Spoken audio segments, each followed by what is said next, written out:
जय श्री राम, जय श्रीमन नारायण, जय गौ माता, जय गोपाल।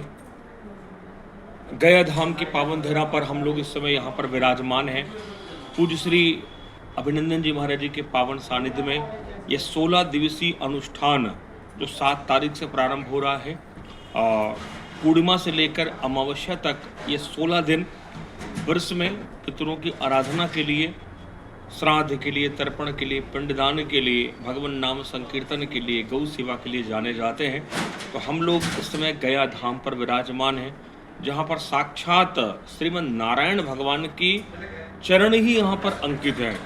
अभी इस वीडियो के माध्यम से हम आपको कुछ समय बाद दिखाएंगे कि साक्षात नारायण भगवान के चरण चिन्ह यहाँ पर अंकित है। एक बार इस विष्णु पद का आप दर्शन कर लेते हैं तो समस्त पितरों का उद्धार हो जाता है। इसलिए हमारे यहाँ हमारे संतों, हमारे गुरुदेव भगवान कहते हैं कि देव कार्य में कटौती हो जाए तो हो जाए, पितरों के कार्य में कटौती नहीं होनी चाहिए। तो इसलिए अपने समस्त ज्ञात अज्ञात पितरों के उद्धार के लिए, उनको भगवान के धाम की प्राप्ति हो जाए तो जीवन में एक बार गया धाम की यात्रा अवश्य करनी चाहिए। गया धाम के महात्म्य में तो लिखा है कि व्यक्ति जैसे ही गया के स्टेशन पर अपना पैर रखता है, जैसे इस भूमि पर आपका पैर लगता है, इतने से ही हमारे पूर्वजों का, पितरों का उद्धार हो जाता है। हम लोगों का सौभाग्य है कि लगभग 16-17 दिन का गया धाम में वास होगा। साक्षात नारायण भगवान के चरण चिन्ह यहाँ पर विराजमान है। साक्षात फाल्गु नदी यहाँ पर विराजमान है, जो दिखने में तो ऊपर से बालू है, लेकिन थोड़ा सा हटाएंगे तो वो जल रूप में है। और नारायण भगवान के शरीर की सुगंध ही फाल्गु नदी के रूप में यहाँ पर है। साक्षात ब्रह्मा जी ने हमारे पितरों के कल्याण के लिए यहाँ पर फाल्गु नदी को भेजा था, जो नदी आज भी विराजमान है।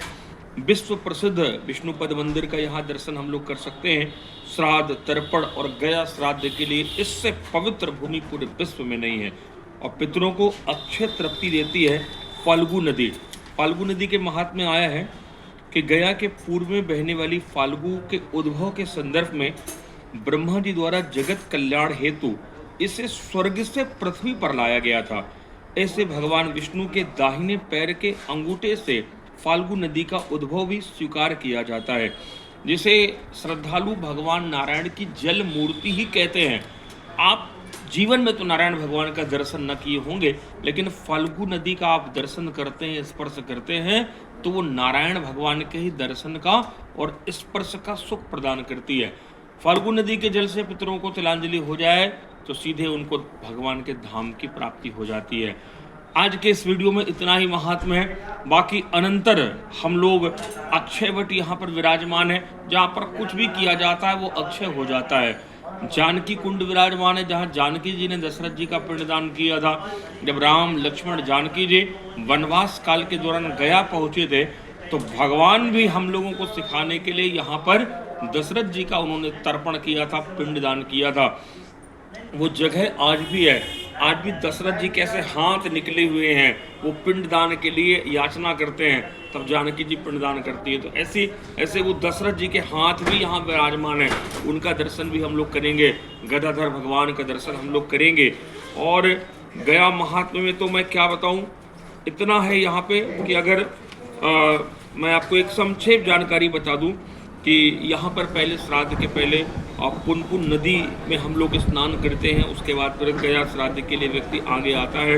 यहाँ ब्रह्मकुंड तर्पण है, चूर्ण का पिंड है, प्रेत शिला श्राद्ध है, राम शिला श्राद्ध है, रामकुंड श्राद्ध है, काक बलि, 3 पिंडा जहाँ पर पड़ते हैं, काक, स्वान और यम को, और वो भी आप दे सकते हैं। पंच तीर्थ, उत्तर मानस श्राद्ध और उदजी श्राद्ध, कनकल श्राद्ध, दक्षिण मानस श्राद्ध, बहुत सारे यहाँ पर श्राद्धों की परंपरा है। तो जितना कर सकें, अधिकस अधिकम फलम है। तो जीवन में एक बार गया धाम की यात्रा प्राणी को अवश्य करनी चाहिए। महाभारत के अनुशासन पर्व में तो आया है कि बहुत से पुत्रों की मनुष्य इसलिए कामना करनी चाहिए कि उनमें से कोई भी एक गया आएगा और पिता की सद्गति के लिए यहाँ पर श्राद्ध, तर्पण और पिंडदान करेगा। तो इसलिए हमारे शास्त्रों में बहुत सारे पुत्रों की कामना व्यक्ति भगवान से करता है कि एक पुत्र भी आकर अगर गया में पितरों के श्राद्ध के लिए कुछ करेगा तो वो पितरों का उद्धार हो जाएगा। ये 16 दिन में हमारे पितर धरती पर आते हैं, उनको याचना रहती है कि उनको कोई जलांजलि देगा, तिलांजलि देगा, पुष्पांजलि देगा, श्राद्ध करेगा, तर्पण करेगा, विष्णु पद पर पिंड दान करेगा, उनको याचना रहती है। लेकिन इसके साथ साथ एक सावधानी और बरतनी चाहिए जो अधिकतर लोग भूल कर देते हैं। यहाँ पर जब श्राद्ध तर्पण होता है तो हमने देखा मुंडन संस्कार होता है और लोग शिखा को कटाकर यहाँ पर तर्पण कर रहे हैं, पिंडदान कर रहे हैं, जो पूरी तरह से अनुचित है। ये शिखा अवश्य रहनी चाहिए, तभी आप श्राद्ध तर्पण और पिंडदान के अधिकारी हैं। दूसरा, भैंस के दूध से, जर्सी के पैकेट के दूध, दही, घी से अगर आप पितरों का श्राद्ध तर्पण पिंडदान करते हैं तो पितरों को अस्वीकार होगा। देसी गौ माता के दूध, दही, घी से ही श्राद्ध तर्पण और पिंडदान करें, गाय के घी से ही देव कार्य करें। तो ये भी आप लेके आ जाइए। और एक और बात हमारे शास्त्र में लिखी है कि मान लीजिए आप गया नहीं आ पा रहे, श्राद्ध तर्पण पिंडदान नहीं कर पा रहे, तो जहाँ भी भूखी गौ माता दिखे आप गाय को चारा खिलाइए। इससे भी आपके पितरों का उद्धार होगा। और खूब भगवान के नाम का संकीर्तन इन 16 दिन करें।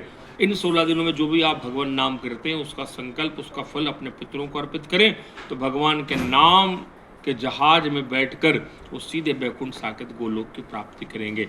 श्रीमन नारायण भगवान के चरण यहाँ पर विराजमान है, जिसका दर्शन आप सबको कराया जाएगा। तो आप पुनः पधारें गया धाम में। जय सिया राम, जय श्रीमन नारायण, जय गौ माता, जय गौ।